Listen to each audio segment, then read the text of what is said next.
বেয়াদবি করছেন, এটা ভদ্র মানুষের পরিচয় নয়। আপনি জামাত ইসলামকে রাজাকার বলে ধুয়ে দিয়েছেন, আমি কোনো কথা বলিনি।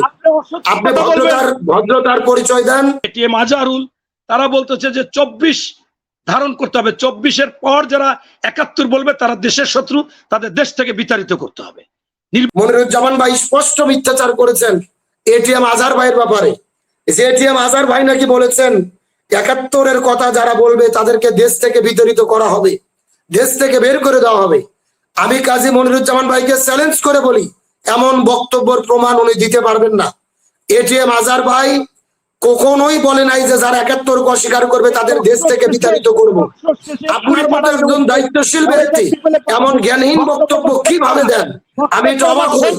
আপনার সাথে চ্যালেঞ্জ করছি, এমন বক্তব্যের কোন ডকুমেন্ট প্রমাণ আপনি দিতে পারবেন না। আপনি যদি বুকে সাহস থাকে আপনি তার প্রমাণ পেশ করেন। মনিরুজ্জামান ভাই আপনার কথার সময় কিন্তু আমি কথা বলিনি। আপনি এটা চরম বেয়াদবি করছেন, এটা ভদ্র মানুষের পরিচয় নয়। আপনি জামাত ইসলামকে রাজাকার বলে ধুয়ে দিয়েছেন, আমি কোনো কথা বলিনি। আপনি ভদ্রতার পরিচয় দেন। বছরের আগেও বলেছে, পরেও বলেছে, একই। এইটা কোনো কথা? এইটাই প্রমাণ করে যে বাংলাদেশে রাজাকার আছে, রাজাকারের বংশধর আছে, দেশের স্বাধীনতা বিরোধীরা আছে। কারণ উনি এটা কেন বলবে? 24 কি একটা ভূখণ্ড এসেছে? 24 কি একটা দেশ স্বাধীন, আলাদা একটা দেশের নাম হয়েছে? এইটা স্বাধীনতা, সার্বভৌমত্ব আবার পুনরুদ্ধার হয়েছে বলা যায়। নতুন বাংলাদেশ হয়েছে, গণতন্ত্র হয়েছে, স্বাধীনতার মূল লক্ষ্য আমরা বাস্তবায়ন করার জন্য একটা পরিবর্তন এনেছি, এরকম অনেক কিছু বলা যায়। আমি সমালোচকদের আলোচনা শুনছিলাম, ভাই বললেন যে জামাত ইসলাম এত অল্প সময়ে ক্ষমতায় যাওয়ার লোভ কেন করেন? জামাত ইসলাম ক্ষমতায় যাওয়ার লোভ করে নাই।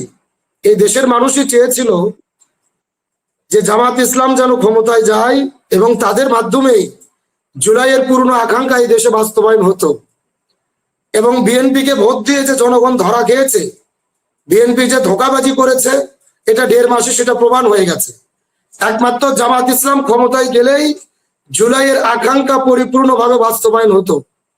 এবং মারুফ ভাই যে বিষয়টা আগে বলেছিলেন যে জামাত ইসলামকে ক্ষমতায় যেতে দেওয়া হবে না, ইসলামোফোবিয়া, তাম পৃথিবীর ইসলাম বিদ্বেষীদের যে ষড়যন্ত্র, আমি ভাইয়ের কথার সঙ্গে একমত। তবে পাশাপাশি এটাও মনে করি আওয়ামী লীগ বিতাড়িত হয়েছেন। মনিরুজ্জামান ভাই বললেন যে বিএনপিকে বিতাড়িত করা যাবে না, আওয়ামী লীগকে বিতাড়িত করা যাবে না। অথচ ইতিমধ্যে 1.5 বছর হলে আওয়ামী লীগ দেশ থেকে বিতাড়িত। তার মানে মনিরুজ্জামান ভাইরা নতুন করে আওয়ামী লীগকে নিরাপত্তা দেওয়ার দায়িত্ব নিয়েছেন কিনা, এটার দ্বারা প্রশ্ন ওঠে। এখান থেকে আমি বলতে চাই যে জামাত ইসলামকে নিয়ে ইসলাম বিদ্বেষীদের ষড়যন্ত্র আছে। তারপরে আজ হোক কাল হোক, আমি মনে করি মনির ভাইয়ের কথা থাকলে পরে বলবেন। আমি আপনার কথার সময় কোনো কথা বলিনি, আপনি পরে কথা বলবেন। আমি বিশ্বাস করি আজ হোক কাল হোক এই দেশের জনগণ জামাত ইসলামকে এই দেশের রাষ্ট্র ক্ষমতায় বসাবে এবং জামাত ইসলাম ক্ষমতায় গেলেই এ দেশের মানুষ স্বাধীনতার প্রকৃত স্বাদ পাবে বলে আমি মনে করি। আজকে ইসলাম নিয়ে যে চুলকানি, এক ভাই প্রশ্ন করলেন যে মুফতি হানজালা এমপি সাহেব সংসদে হাঁটছেন, পেছন দিক থেকে একজন বলছেন এই যে জঙ্গি এমপি যাচ্ছে, তার অপরাধ কি? মাথায় টুপি, মুখে দাড়ি, জুব্বা পরে আছেন, এই জন্য তাকে জঙ্গি এমপি বলে পেছন দিক থেকে তাকে অপমান করা হলো। আজকে এই জঙ্গি বলে যদি বিএনপি সরকার দলীয় কোনো এমপিকে অপমান করা হতো, আমি তো মনে করি এতক্ষণে সারা বাংলাদেশে ঝড় শুরু হতো, তোলপাড় শুরু হতো। এবং এমপি হানজালা নিজেই সংসদে মাননীয় স্পিকারকে বলেছেন যে আপনি এই ব্যাপারে ব্যবস্থা গ্রহণ করুন। তাহলে এই যে বাংলাদেশে রসুলের সুন্নাত, দাড়ি, টুপি, জুব্বা, লেবাস নিয়ে ইসলাম বিদ্বেষীদের যে চুলকানি, এটা আগেও ছিল এবং বর্তমানেও যে এটা অনেকে লালন করে, এটার দ্বারাই কিন্তু প্রমাণ হয়েছে। এবং একজন ভাই প্রশ্ন করেছেন যে এদেরকে বৈধ সন্তান বলা যাবে কিনা।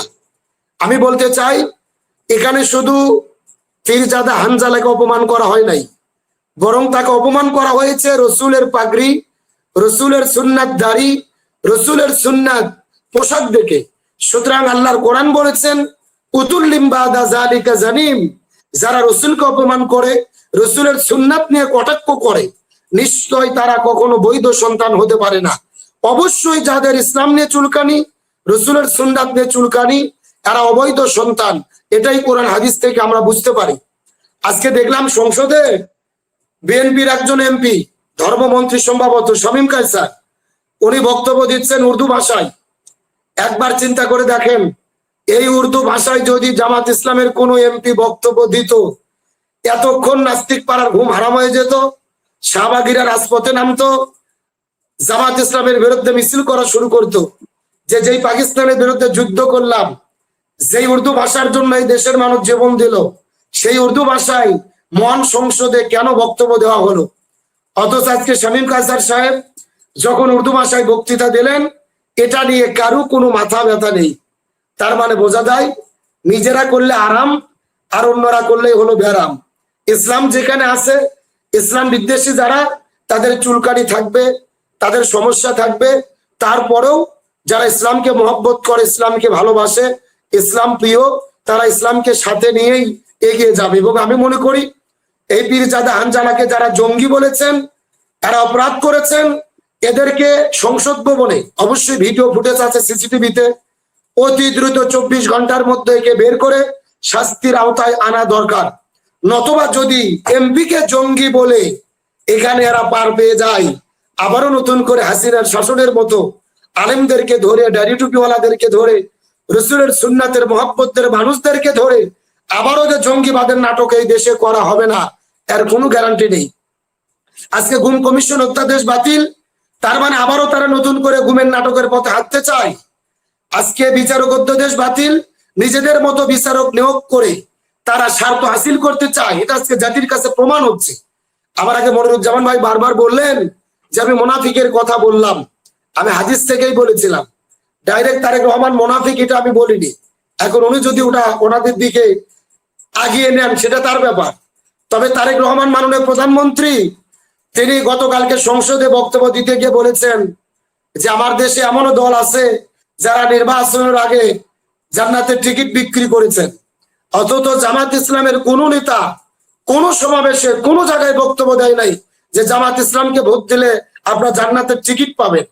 অথচ আমরা শত শত ভিডিওতে দেখেছি বিএনপির অনেক নেতা বলেছেন যে শহীদ জিয়ার দল করে ধানের শীষে ভোট দিলে জান্নাতে যাওয়া যাবে। এমন শত শত ভিডিও অনলাইনে আছে, তারা বলেছেন ধানের শীষে ভোট দিলে জান্নাতে যাওয়া যাবে। আর মাননীয় প্রধানমন্ত্রীর মতো দায়িত্বশীল ব্যক্তি হয়ে সংসদ ভবনে যখন এমন কথা বলে, আর মনিরুজ্জামান ভাই বলেন যে বিএনপি জামাতের সম্পর্ক নষ্ট হয়েছে জামাতের কারণে, অথচ আপনাদের নেতাদের মুখে এমন সব বক্তব্য দেওয়া হয়েছে যেটা দায়িত্বশীল ব্যক্তিদের কাছে কখনোই আশা করা যায় না। এই বিষয়টি আজকে আমাদের কাছে পরিষ্কার। সর্বশেষ যে বিষয়টি বলতে চাই, আমাদের প্রিয় ভাইরা বললেন যে জ্বালানি তেল সম্পর্কে, সংসদে মাননীয় প্রতিমন্ত্রী তিনি হাসতে হাসতে বললেন যে দেশে জ্বালানি তেলের কোনো সংকট নেই, অথচ দেশের মানুষ পাম্পে যায় দেখতেছেন তেল নেই। মন্ত্রী বলছেন তেলের সংকট নেই, আমরা পাম্পে যাই দেখি তেল নেই। মনিরুজ্জামান ভাই বললেন যে তেলের সিন্ডিকেট হয়েছে, তেলকে গোপন করে রাখা হয়েছে, অধিকাংশ নাকি জামাত ইসলামের লোকজন জড়িত। আমি অবাক হই, এমন তার বক্তব্য, মানে কিভাবে এমন জ্ঞানহীন বক্তব্য দিতে পারে? বিএনপি সরকার, দেশ চালাচ্ছেন তারা, আর সিন্ডিকেট করছেন জামাত ইসলামের লোকজন। অথচ গত 3 দিন আগে আমরা নিউজে দেখেছি বিএনপির নেতার বাড়ির গোয়াল ঘরের ভেতর থেকে 100 গ্রাম তেল উদ্ধার করা হয়েছে। তার মানে বোঝা যায় তেলের সিন্ডিকেট জামাত ইসলাম নয়, তেলের সিন্ডিকেট করেছেন বিএনপির নেতারা। গোয়াল ঘরে তেল রেখেছেন, ব্যবসা প্রতিষ্ঠানে তেল রেখেছেন, আবার অনেক জায়গায় পাম্পগুলোর মালিকগুলো, অসাধু ব্যবসায়িকরা তেলকে আটকে রাখছেন। তারা ভাবছিলেন তেলের দাম বৃদ্ধি হবে, কিন্তু আমরা সরকারকে ধন্যবাদ দেই যে এত কিছুর পরেও তারা তেলের দাম বৃদ্ধি করেনি। এই জায়গাটায় জাতির কাছে অবশ্যই তারা ধন্যবাদ পাওয়ার দাবি রাখে। তবে আশা করি এই যে যিনি প্রতিমন্ত্রী, উনি হাসি দিয়ে সংসদে মিথ্যাচার করে বলেন সংকট নেই, অথচ সংকটের মধ্যে পড়ে আছে। এই জন্য প্রশাসনিক ভাবে তাদের উদ্যোগ নেওয়া দরকার, যাতে জনগণের এই কষ্ট লাঘব হয়। আর মনিরুজ্জামান ভাই বারবার রাজাকারের কথা বললেন যে জামাত ইসলাম রাজাকার। তাহলে জামাত ইসলাম রাজাকারকে আপনারা ক্ষমতায় যাওয়ার পরে হলো? এর আগে দীর্ঘদিন আপনারা জামাত ইসলামকে সাথে নিয়ে ক্ষমতার স্বাদ গ্রহণ করেছেন, তখন আপনাদের গায়ে রাজাকারের গন্ধ লাগে নাই। আপনি জামাত ইসলামকে সাথে নিয়ে আন্দোলন করেছেন, তখন জামাত ইসলামের গন্ধ আপনাদের গায়ে লাগে নাই। আজকে যখন আপনারা নতুন করে জামাত ইসলাম আলাদা, আপনারা আলাদা ক্ষমতায় গেলেন, তখন আবার জামাত ইসলামকে রাজাকার ট্যাগ লাগিয়ে বক্তব্য দিচ্ছেন। আমি এখানে শুধু একটি কথা বলতে চাই, এই ব্যাপারে স্বৈরাচার হাসিনার কাছ থেকে শিক্ষা গ্রহণ করুন। শেখ হাসিনার এই এক বক্তব্যই কিন্তু তাকে দেশ ছাড়তে হয়েছে। যে মুক্তিযুদ্ধের নাতিপুতি চাকরি পাবে না, তে রাজাকারের বাচ্চারা চাকরি পাবে। সুতরাং সেই রাজাকার নাটক, রাজাকার ট্যাগিং, এই রাজাকার বক্তব্য এই জাতিকে আর ভুল বুঝিয়ে খাওয়ানো যাবে না।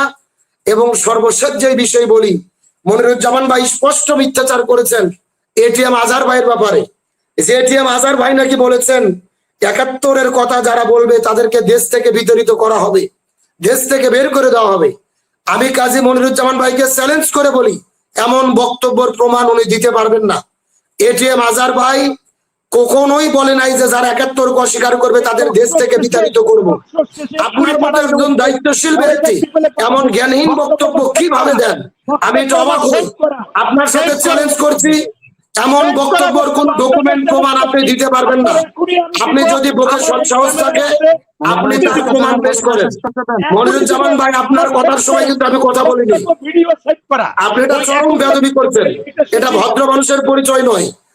আপনি জামাত ইসলামকে রাজাকার বলে ধুয়ে দিয়েছেন, আমি কোনো কথা বলিনি। আপনি ভদ্রতার পরিচয় দেন। আমি আমার বক্তব্য দেই, প্রয়োজনে 2 মিনিট আপনি আবার বলবেন। আপনি এটিএম আজহার ভাইকে মিথ্যাচার করেছেন, এটা বলা আমার দায়িত্ব। ৭১ অস্বীকার করলে দেশ থেকে বিতাড়িত করা হবে এমন বক্তব্যের প্রমাণ যদি আপনি পারেন এখানে দেন। আজকের দর্শক দেখবে, আমরাও দেখতে চাই। সুতরাং আমি মনে করি আপনার মতো দায়িত্বশীল ব্যক্তিদের কাছে এমন দায়িত্ব জ্ঞানহীন বক্তব্য দেওয়া কখনোই সমীচীন নয়।